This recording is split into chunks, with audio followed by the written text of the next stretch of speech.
Now, so create objects from class libraries. So that is the first thing. And we still need to write a large amount of code when I am going for depending on class libraries. We have to write a huge line of code, and objects are not enough. Sometimes you need to go for ending up creating multiple objects. So that has also been, I would say, key issues when we are going for using your normal, I would say, software development. But when you go for a component-based technologies where it has been already inbuilt, so you just need to use it whenever it is needed. So that is what the advantage when you go for it. So that is where I would say Java has come up with the I would say this transformation, right? So they are likely IC integrated circuit components. And over 20 years ago, hardware vendors learned how to package transistors, and hardware engineers integrated circuits to make board of chips. And in software engineering, we are where the hardware engineers were 20 years ago, and we are building software routines now. And so once the transformation has been taken place, Java has been brought into the market, and then Java has, I would say, evolved as a platform. So then they have created one of the, I would say, beautiful technology, which is nothing but, I would say, Java Beans. So that is what we are going to discuss now. So instead of worrying about routines, we can buy routines and use and reuse them in our application. So something like assembly. So assembled applications, whenever it is needed, we can just need to attach it and then we can start using it. And whenever it doesn't need, we can go for detaching it and then we can, let's say, uh, uh, need not to use it. So that means if it is not needed, you just need to detach it so that I would say it's over. So something like how hardware component that you are doing it. So similar mechanism, they want to be adapted in even software environment also. So that is where that I would say Java Beans has been brought into the market here. So this Java Beans are portable, and it is a platform independent, and as well as it's a component model. Portable, so which you can, I would say, uh, transportable anywhere, and it's a platform independent because it's been created using Java. So that's why it's become platform independent, and it's all comes under a component model. And here the Java components are also known as beans. So here Java components, they named as beans. So what is it bean? So bean is nothing but a reusable software component that can be manipulated visually in a builder tool. So you'll be having that component, and that component you can able to manipulate so very easily because it will be like a visual. That mean a control which will be available as an icon. You just need to drag and drop into wherever you want. You can place it. So for that they have created a builder tool, and in that tool all these controls will be there. Just need to use that control, and the way you want you can, let's say, change it. We can able to manipulate it. So that is what let's say has been called as a B. Right. So beans are appropriate software components so that can be visually manipulated. And so that is about bean. But when you talk about a class library, so class libraries are good for providing a functionality that is useful for programmers and does not benefit from visual manipulation because it's all like a library which you are just attaching into your application, and you just need to use it. That's it. That means that functionality will be using it. But when you go for a, I would say, a bean, where it has been available as a component, so that you can visually you can able to manipulate it. So that means you can able to resize, you can able to change the colors, you can do I would say a lot of things with that particular control. So that is what the advantage when you go for using the bean. So Java Beans concepts. A component is a self-contained reusable software unit. When I talk about component, it's a self-contained reusable, I would say, software. So that means whenever we need, we just need to call that. Need not to call also, just need to drag and drop, and you can place it in a particular position on your window screen so that you can start using it. And if you need a customization, so there are set of properties are being there. You can go into the property, you can change the value of the properties. So that is one thing. And if you want, you can go for, would say, adding, would say, your own code. So already the methods are being related to that particular, would say, control is being there. And in that, you can add your own code and then you can go for implementing it. So which is very much possible. So that's the first thing. And components expose their features to builder tools. So whatever would say methods and events which has been pertaining to that particular control which you are trying to use it, which will be visually available. So you just need to would say uh, add or would say subtract those values, then you can start using it. So a builder tool maintains the beans in a palette or a toolbox. So there is a builder tool which is called BDK. So in this BDK, you can find this visually, I would say, created a tool, something like you can just think about your Visual Studio, which has this left hand side, you have the toolbox where it will contain all the controls, right? Your text box and then your checkbox, your image buttons and normal button, and a lot of other controls are being part of it. So similar way it has been created in I would say Java Beans, where you can all these I would say controls are being available in the toolbox. You just need to choose it and then you can put it on your window, which is very much possible. And you can select a bean from a toolbox, drop it in a form, and modify its appearance and behavior.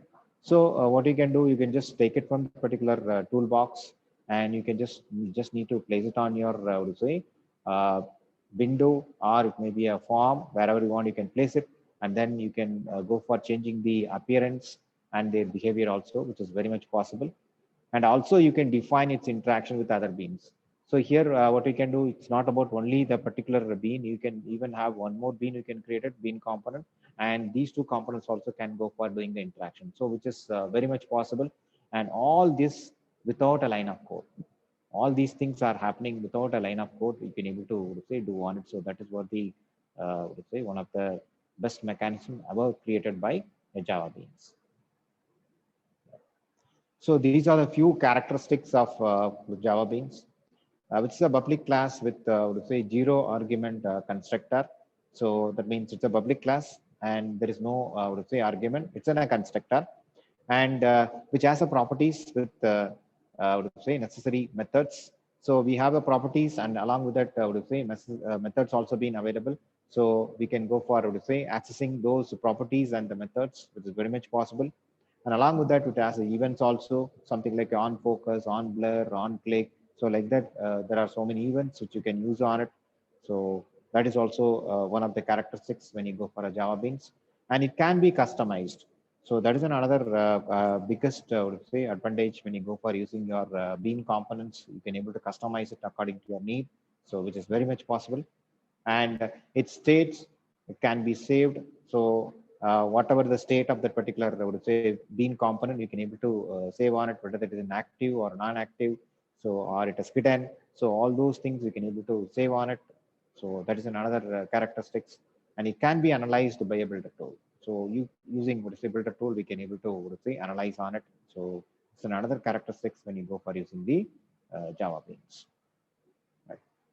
So there are few key concepts when you try to use your would say Java Beans. Number one, a builder tool. So here the builder tool, which is nothing but your BDK. So the BDK only they are talking about as a builder tool. So the builder tool discovers a bean feature by process known as introspection.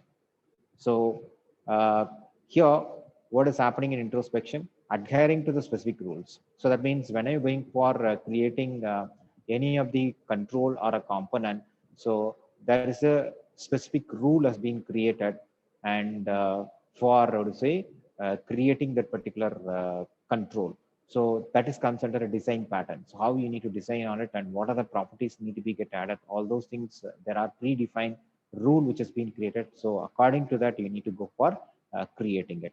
So and while naming the bean also, there are I would say certain conditions or constraints which is being given. So that also need to be get adapted. So that only can able to create on it. And providing a property, method, and even information with related to bean information class.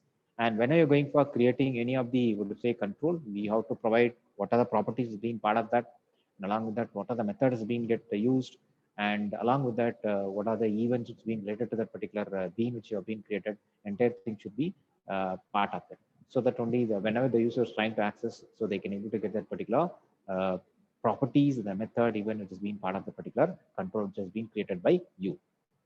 Right. So the properties, that is mainly nothing but a bean appearance and behavior characteristics. So how it is going to project out to the user, and what are the would say behavior characteristics? Nothing but what are the set of would say uh, input that need to accept from the user, and how we are going to accept it, and what are the forms that you're expecting it. So all those things would say can be done during the design time itself. So that's why there are two different type of components. One is called a design component, another one is called a code component. So design component where you just need to drag and drop, and then in the design time you can go for, would say, adding the property values, and then along with that methods and events, everything you can do it in the design time. And code component basically nothing that which would say for the particular control what type of code you want to generate on it. So for that, which is comes under a code component. Right. Your properties can be customized at the design time. Customization can be done. So how you can customize it? So there is a property editor. So when you just drag and drop the control into your builder tool, automatically in the right hand side, you'll be getting the properties, set of properties has been pertaining to the particular control which you are creating it. So in that, you can go for, say, editing it. So that means you can go for changing the values. And as well as we can use bean customizer also. So there is another would say one of the feature which has been available in your builder tool, which is called bean customizer. So using this customizer, we can go for customizing that particular, would say, field itself, which is very much possible. And events are used when beans want to intercommunicate. So whenever you want to, would say, fire an event, so that time, I would say, it's mainly used for intercommunication of, would say, different control you are trying to access on it. And the next one, persistent. So persistent is mainly for saving and restoring the state. So it's basically nothing that what is the state of that particular control or a component has been created by you. So for that, I would say it's been called as a persistence. And bean methods are regular Java methods. So don't think that is a different one. It's a like a normal Java method, how you're creating it. So similar way, you can go for creating your bean method also. So what are the security issues in terms of while creating your, I would say, controls using Java Beans? So Java Beans are subject to standard Java security model. Again, when are you going for creating any of the Java Beans control? So where I would say, which is adapting the standard, would say, security model which has been already used in Java. And the security model has neither extended nor relaxed. So here the security model, what they are using it, either been, I would say, extended or it has been relaxed. If a bean runs as an untrusted applet, then it will be a subject to the applet security. So for just an example, in an applet, if you are trying to use the bean, okay, if you have a bean control, if you have created it and that you are placing on your applet window, so if you are trying to use on it, it's an untrusted one. So because as per the current latest security, applet has been banned itself, right? So nowadays, if you see in that applet, you cannot use it in your application for development. So that has been already, would say, they told that it is not recommended to use because of the security issues. And the latest edition onwards, they even, would say, stopped it, and you can go for only using the swing controls, where you can go for using the J applet instead of the applet because of the security concerns.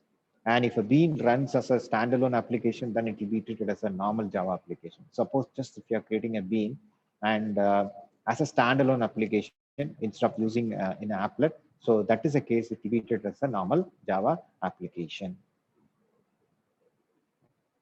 And again, when are you going for any of the Java-based technologies being brought into the market, so they'll be adapting this, what to say, multi-threading concept, because that is the one which is making it, what to say, you can able to parallelly run multiple tasks, which is very much possible. So that's why even if you talk about JSP or a servlet or say whatever the latest technologies are being created using Java, so they'll be, what to say, using this multi-threaded environment.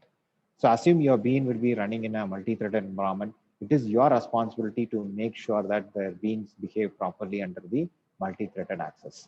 So again, when you're going for creating any of the, what you say, control which you are creating it, and if it is running in a multi-threaded environment, so it is the developer responsibility to make sure that, I would say, the bean has been, I would say, behave properly. So when you're trying to use in a multi-threaded environment. So here, for a simple beans, this can be handled. Simple beans, this can be handled by simply making all, would say, methods. So here, that's what I told about this. One of the toolkit which has been used for, would say, creating and your bean component as well as running your bean component. So this is the one which has been adapted in the market, which has been called as a beans developer toolkit or Bean development kit, we can say. So something like your JDK, so Java Developer Toolkit. So similar way for Bean component creations, they have used this particular Bean development kit. So to start the Beanbox, if it is in a Windows environment, so we have to use that run.bat, so which is a batch file. And or if it is in a Unix environment, so we have to go for a shell. So shell, I would say file, we have to use it. So that is run.sh. So it's all depends on the platform. We can go for using the, would say, the corresponding, would say, method, right? So the BDK toolbox contains the beans available, and Beanbox window is the form where you can visually, would say, wire beans together. So again, if you're seeing that, it's not like your JDK, because JDK is purely command oriented. But when you come to the, would say, BDK, it's all about, would say, visual tool. So visual builder tool, where, would say, it will be opening a window, and in that window you can have a properties, and then you have a, I would say, container which will be there. On that container you can go for placing all your control, and once you choose a particular control, automatically the properties will be popping up. So from the property you can just, I would say, you can use the default properties, or if you want you can go for changing the property values also, which is, I would say, very much possible. So the property sheet, that's what they're saying, property sheet displays the properties for the bean currently selected within the Beanbox window. So whatever property that you have been, would say, selecting on it, so that corresponding, would say, uh, control related properties will be popping out, and which will be displayed on your Beanbox window, and from there you can go for manipulating it. Right. So this is the first, would say, program example. So here, the first thing is we need to go for using AWT, because it's all visual builder tool. So that's why we are using AWT. All this control we can go for using it. And then it should be in a, what do you say, serializable environment, because we may need to go for, I would say, in a sequence manner, we need to get execute. So where serializable is being get used. And here, this is an example like first bean. So that is a class name, and which is extends canvas. So canvas is going to be your container. On that only you're going to place all your controls, and implements serializable. So that is nothing but a interface. Now it's a constructor they have created it, and set size and set background. So set size basically nothing but the size of the window which they are creating it. So the canvas window size, and the background color of the particular, I would say, canvas is going to be blue. Now this is the first bean which they created it. So here what they're doing is first we need to compile it. So all these bean file need to be saved as with an extension of Java file only. So first bean.java. So that is the first thing we need to, would say, do it. So after successfully, would say, compile your file, if there is no error, then it will be creating a class file. Now this class file, we need to use it for our, would say, control, because we are going to make it as a control. So what we have to do, there is one more step which is being part of your BDK, which is nothing that we have to go for creating a manifest file. So this manifest file, when you want to create on it, so which will be having the extension of txt. Okay, which will be having the extension of txt file. So in this txt file, there are two things which you need to add up. One is like we have to provide the name of the particular, would say, class file that you're trying to use it, and second one is whether you are going for using the Java Bean. So these two, would say, things should be there in your manifest file. So this is what the syntax. So name, the colon, and first bean dot class. That is the class name which has been already compiled. And then next one is Java hyphen bean. So either true or false. Now the third step is going to be you are going to create a Java archive file, which is nothing but Java jar file, right? So for jar file creation, what you have to do, we have to use this, would you say, command. Again, we have to use the command line jar cfm, and we have to provide that, would you say, the name of the jar file which has been created. So the name of the jar file, which is nothing but first bean.jar, and where, would you say, we have already that manifest file is there. So manifest.txt, and along with that the source, that mean the bytecode which we need to use it, so which is nothing that first bean dot class. So what will happen in this, when are you going for creating any of the bean control, which will contain a class file, and which will contain a manifest file, and which will be finally creating as a jar file. So that jar file only will be using in our application. So once you use the jar file, we can able to access all these I would say, properties of the particular, could say, class. So that's what we are doing it. You might have seen that in your JSP, as well as you might have seen it in your, would say, servlet. We'll be using this jar file, right? So we'll be adding at the beginning at the jar file while configuring the server. And after configuring the server, we need to start the server. Once we start the server, and once you would say uh, add the program, server side program, so it needs a certain set of library files, and that will be in the form of jar file. So that jar file will be adding it to our, I would say, project, so that only all these errors will be, I would say, goes. Otherwise, it will be stating that these are the errors will be getting it, right? So similar way, when you're going for creating any of the controls, so make sure that you are creating a source file, and then you're going for creating, compiling that file, you have to create a class file, and then you have to go for creating a manifest file, and then you have to go for creating the jar file. So for creating of the jar file, so this is the command which need to be used. Now, once we create the jar file, then we have to go for using that jar file into our application. So for that, I would say this is the one which has been, this example has been given out here. So the first thing is we have to go for creating a frame. So frame is basically nothing but a user-defined window. So where I would say you can customize your window according to the way you want to do on it. And here, F new frame, and the frame name is going to be testing beans. And since it will be going for creating an error, so that's the reason why you're putting in a try catch block. And basically, the first most important thing is we need to go for load the class. So for loading the class, because we are trying to access the a control, right? So this way, there is an inbuilt class called class loader, which has been there, which is part of your Java Beans itself. So you have to call that create an instance for the particular class, so which is nothing but a class loader, and this dot get class, so which is going to get that particular corresponding class which you are looking for. And once we get the class, then we have to use the another method called get class loader, so the corresponding class will be get loaded into your application for further processing. And then now we are using that, I would say, F, I think it is F. They are giving us wrong FB, so it should be F. And the first bean is nothing but which we already created, right? So this is the one. So what they are doing is they are trying to convert into that class type itself. So that's why first bean has been explicitly given here.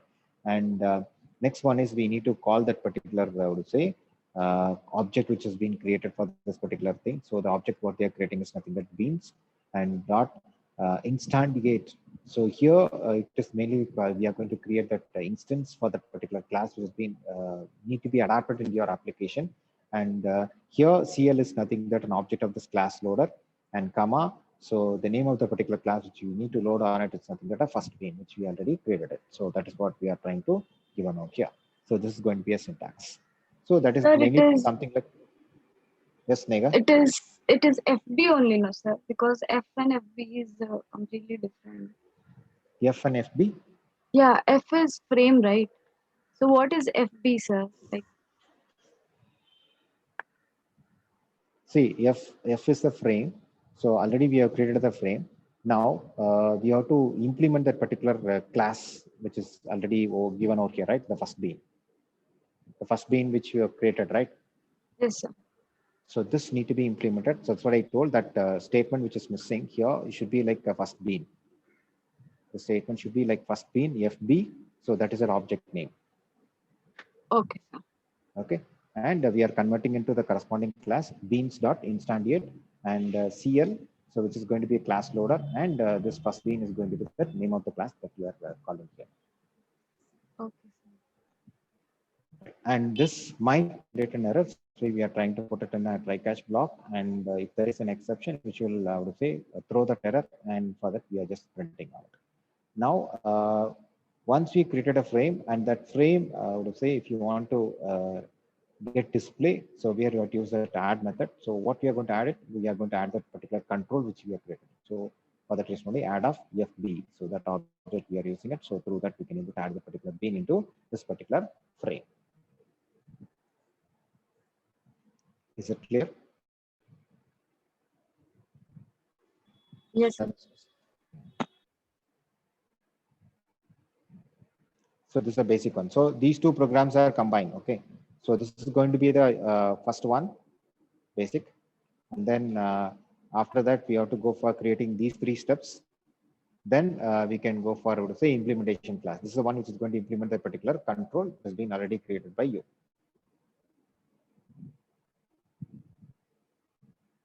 Now the properties. So the previous one, what we have seen is without property we have created it. Just the basic, would say, bean control which you have created. Now, if you want to add the properties to the, would say, control which you have created it. So where the next set of steps that need to be get adapted. So the first one is bean appearance and behavior are changeable at design time. So during the design time, we can go for changing the appearance and the behavior, which is very much possible.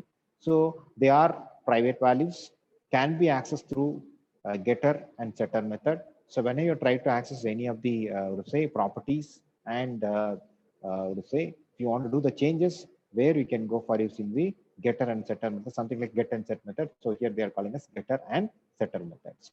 So this getter and setter method must follow some rules that is design pattern.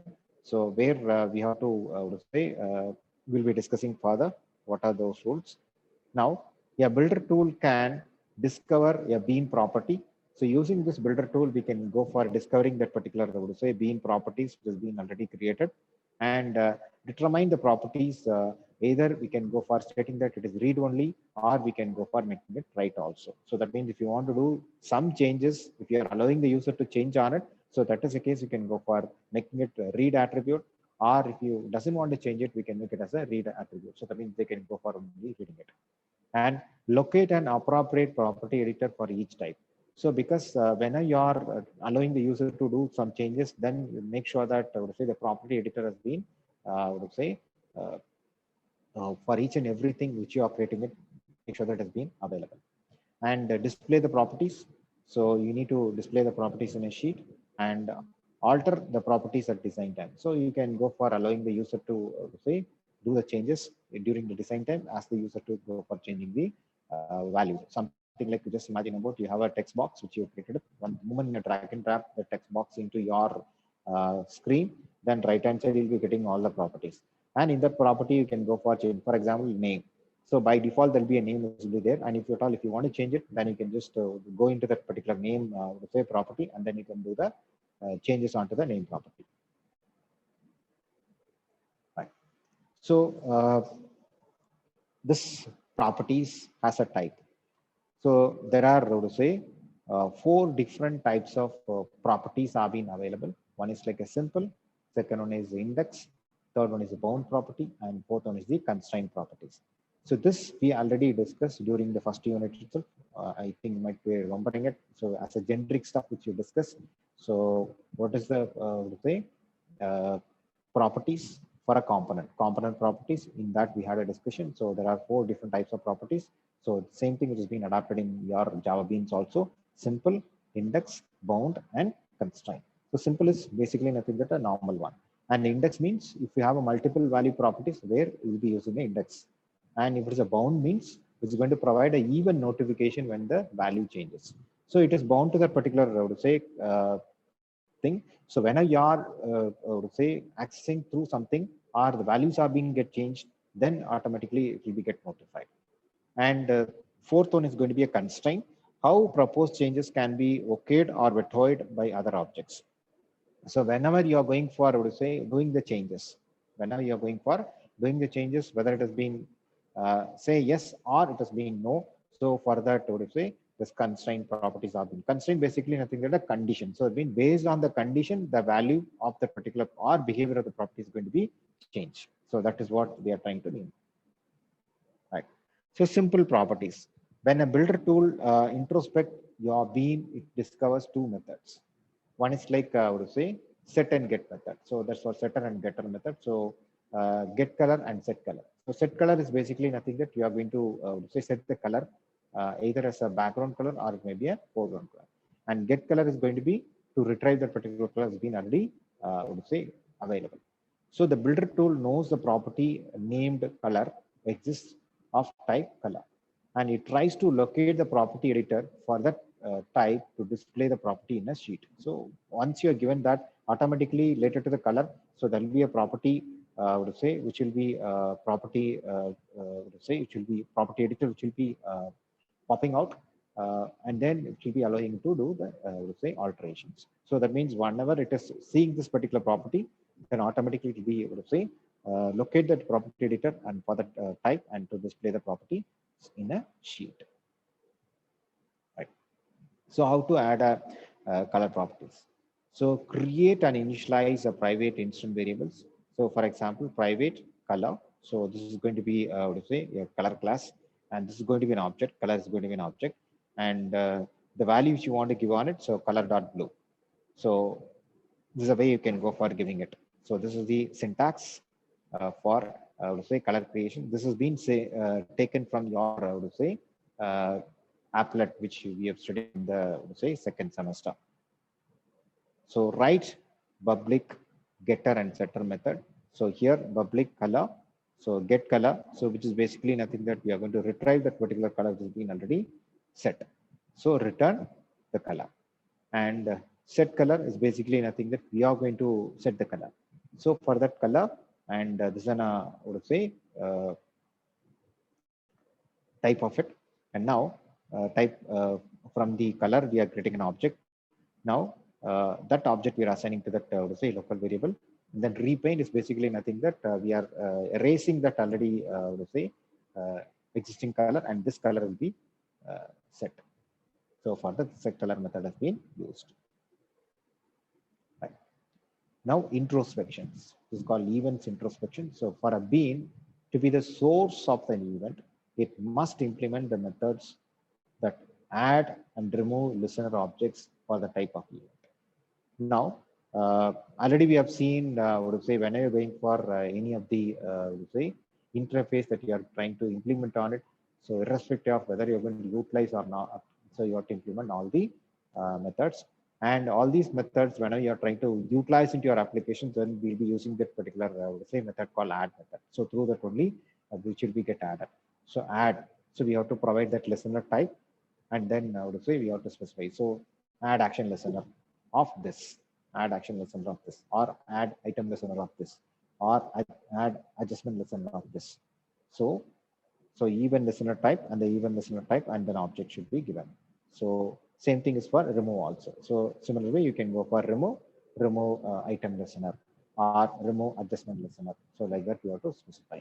So these methods help a source bean to know where to fire the events. So based on that only we can, I would say, know that this way is called introspection. So this is the one which is being making it. So to would say where to fire the particular event. So that means when to add and when to remove on it. So the source beans fires an events at the listeners using the method of those interfaces. So for example, if a source bean register action listener object, it will fire events at those objects by calling action performed method on those listeners. So here, just imagine you are going for say implements action listener. So that is a case in your program you have to use this public void action performed. So that method should be used. So that is mainly for action listener. It just comes under action listener interface, which has a method called action performed. So that will be utilizing. So where you'll be writing the code, what is the action to be performed when the source is being, let's say, clicked on it, or when the source is being focused on it, or when the when the control is being changed. So whatever it has happened, so what is the action to be performed, so that we can specify over here. Right. So implementing the bean info interface allows you to explicitly publish the event bean fires. So now there is a question: how does a bean exposes its features in a property sheet? So whenever you are stating that your bean component that you are implementing, how it is going to get exposed. So for that, using Java Beans dot introspector class, which uses core reflection API. So which is going to be get reflected onto your applications, and through that, I would say the property sheet will be popping out, and which will be providing that particular information to you. Because the moment when you are going for drag and drop your particular control, so related to that, there is a property. So that property automatically which will be running behind, and then once you're just drag and drop, it will be get a notification. Once it's got the notification, the corresponding, would say, editor will be property editor will be popping out, and which will be, would say, it will be there in your builder tool. So and through that we can go for, would say, doing the changes. So the discovery process being named as introspection. This for discovering and fetching out that particular information to provide to you, that has been called as the introspection. So, or you can associate a class that implements the bean info with your bean. So this is being called as introspection. And what basically it is happening, nothing that you can associate the class. So that means whatever class that you're trying to use on it, so that is going to be implement this particular, I would say, bean information. So you just what you can do, you just need to associate with that. So once you have been associated with that, automatically will go for, I would say, getting that particular information, and that will be get displayed on your, I would say, builder tool. So that is what is happening. Just the moment you drag and drop that particular, I would say, control. So there is a, I would say, information is being passed to stating that I would say some changes are happening, and which will be know that already you are using this for a corresponding, let us say, interface. So once you're using the interface related to that, for this particular control, there are set of properties are being there. So that will be get notified, and then so that will be just popping out, and then that particular, I would say, property window will be popping out into your builder tool, and where whatever set of properties has been already created by you, that will be project out into your window, and through that we can go for manipulating it. So if you seen that you are doing it as simple as, but behind there is a lot of program which has been running on it. So which is making sure that it is happening. So basically the intention behind all these component based technologies, making it more simpler and easier for the programmers. So that I would say the user will be even much more easier for the user also, because the programmer level itself become easier means, and it will be more easier for the, I would say, user also, end user also. So in such a way that has been created. So with this, I'm stopping this session, and tomorrow we will go for discussing the next set of things. Okay, and next class after break, you can join for the next class with the same meeting ID. So only thing is, if you have that elective class, that is e-commerce. So for the e-commerce only, there is a separate, I would say, meeting ID has been shared with you. So in that meeting ID, you can join, and then I would say, for your e-commerce class.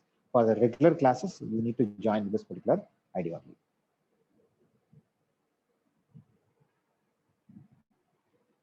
Okay. Thank you, students. Thank you, sir. Sir, attendance. Thank you, sir. Attendance, I'll take it from your, I would say, your join took the meeting. screenshot, sir. So, yes. I took screenshot. Yeah, you take screenshot, but I have that details which will come to my Zoom meeting details. So when I logged in, I can able to get that details overall being, I would say, joined, and Okay. how long they have been there. That information I can get it.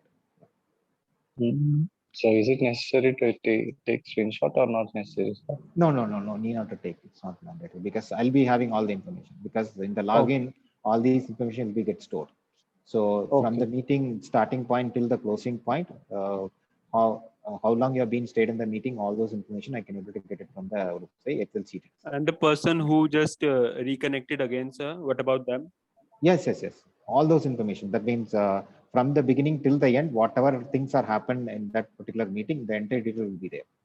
Okay, sir. For example, if you are joined for 4 times, so from for example 9 to 9:10 you are been there, and then you are left. Then again 9:12 you are joined, and then 9:12 to 9:30 you are there. So that information. So like that, all the information will be there in that. Okay, thank you, sir. Just for attendance purpose. That's it. Yes. So I'll take that answer. Don't worry. Okay. Okay, thank you, sir.